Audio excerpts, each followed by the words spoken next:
Corona, corona, corona और corona. सोते हैं तो कोरोना, जागते हैं तो कोरोना। आखिर कब तक कोरोना कोरोना सुनते रहेंगे? विश्व भर में लाखों लोग इस वायरस की चपेट में आ चुके हैं। सारा दिन यही सोचते रहते हैं कि इस भयानक बीमारी से कैसे बचें। घर में रहें तो कितने दिन, बाहर न जाएं तो कितने दिन, अभी तक कुछ पता नहीं।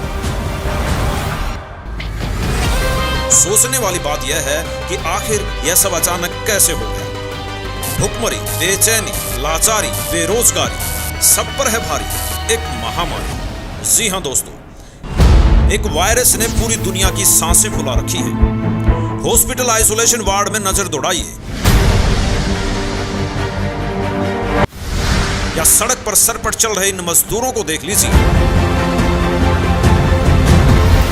सबकी सांसें फूली हुई हैं, किसी की बीमारी से, किसी की भूखमरी से।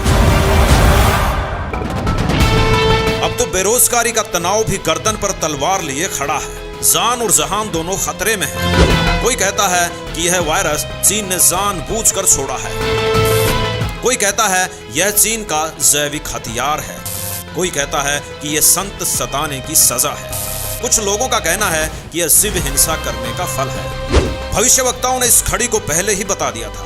नास्ट्रेदामस, जय गुरुदेव तथा सूरदास जी ने इन सब को कौन नहीं जानता। सारा विश्व जैसे ठहर सा गया हो। एक वायरस ने सारी दुनिया को सोचने पर मजबूर कर दिया है। सबसे शक्तिशाली कहे जाने वाले देश अमेरिका, रूस, ब्रिटेन सभी इस वायरस के आगे ऐसा है नजर आ रहे हैं। शायद इंसान को अपनी औकात का पता चल रहा है, लेकिन अब भी कुछ लोग भगवान के अस्तित्व को नकारने की कोशिश कर रहे हैं, जो अभी इस वायरस की चपेट में नहीं आए हैं। यह वीडियो विश्व के उन बुद्धिमान लोगों के लिए है जो इस भयानक समय में भगवान, गॉड, अल्लाह को खोज रहे हैं। कहीं सच में यह संत सताने की सजा तो नहीं है, या फिर कोई बड़े परिवर्तन की आहट है, जिसकी भविष्यवाणियां पहले नास्ट्रेडामस, सूरदास, रविदास और फ्लोरेंस ने कर रखी है। अगर संत सताने की सजा मिल रही है तो हमें सोचना पड़ेगा कि हमने किस सच्चे संत को सताया है।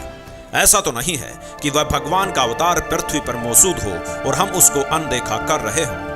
कहीं हम उनको कष्ट तो नहीं दे रहे जिससे प्रकृति भी हमारे खिलाफ होती जा रही है।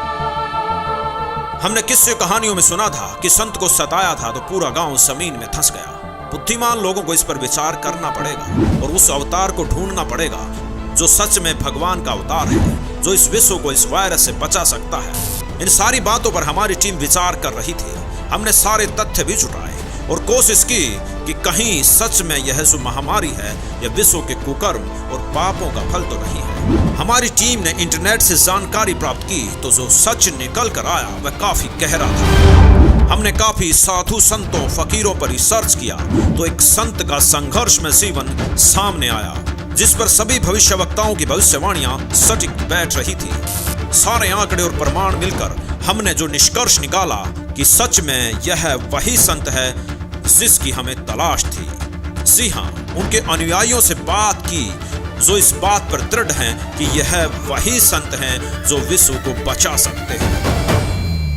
उनसे निवेदन किया जाए, प्रार्थना का तरीका भी बताया। अगर निवेदन भी भाव से देश के राजाओं द्वारा किया जाए तो संत जी जल्दी प्रसन्न होंगे और इस महामारी से बचा सकते हैं, ऐसा उनके अनुयायियों का दावा है। अरे हाँ, उस संत का नाम बताना तो भूल ही गए। उनका नाम है जगत गुरु तत्वदर्शी संत रामपाल जी महाराज, जिनको सताया जा रहा है और उनको जेल में डाल रखा है।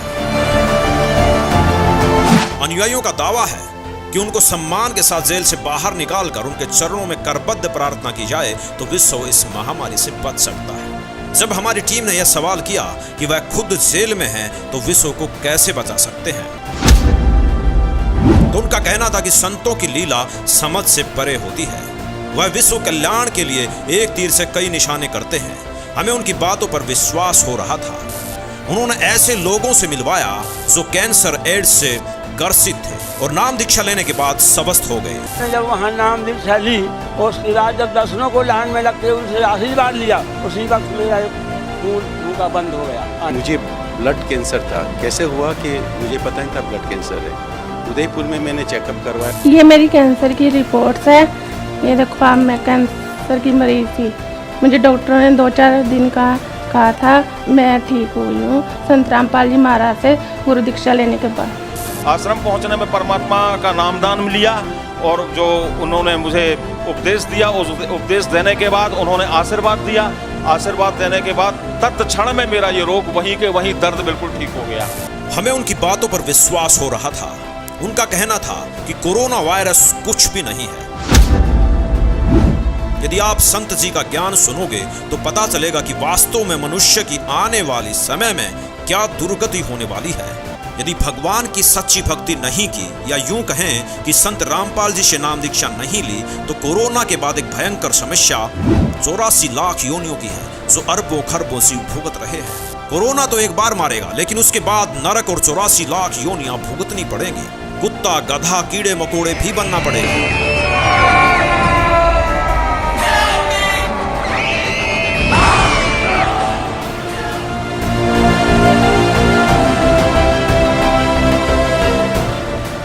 अब मारीची फिर कहाँ गया? स्वर्ग गया, फिर पृथ्वी पर, फिर स्वर्ग गया, फिर पृथ्वी पर, फिर नरक गया।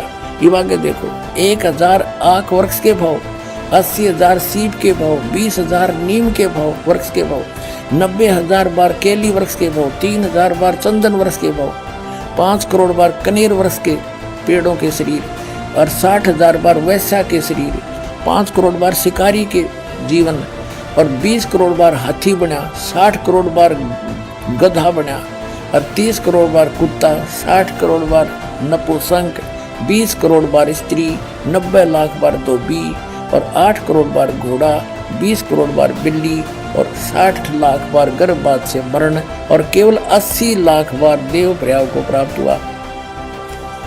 ये है रियल जन्म मरण का चक्र, बिल्कुल सत्य है। कब तक?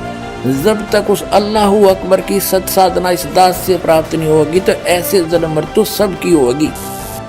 यह बातें सुनकर एक वीडियो हमारे सामने आई, जिसे देखकर हमारी आंखों में भी आंसू आ गए।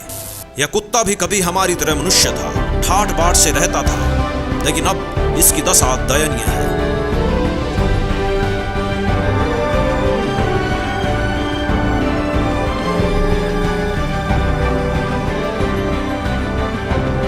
दोस्तों, सच है और बिल्कुल सच है, भगवान के अवतार सारे विश्व का कल्याण करने आए हैं। हमारी टीम का भी सभी से निवेदन है कि संत रामपाल जी को जल्द से जल्द देशों के राजाओं द्वारा विश्व को बचाने के लिए नम्र निवेदन भेजा जाए। सारे विश्व की प्रजा भी श्रद्धा भाव से निवेदन करे तथा सारा संसार संत रामपाल जी से नाम दीक्षा लेकर अपने मोक्ष का रास्ता तय करवाए। आशा करते हैं कि आपको हमारी वीडियो पसंद आएगी। वीडियो को लाइक, शेयर और सब्सक्राइब जरूर करें ताकि यह कल्याणकारी संदेश सारे विश्व तक पहुंच सके।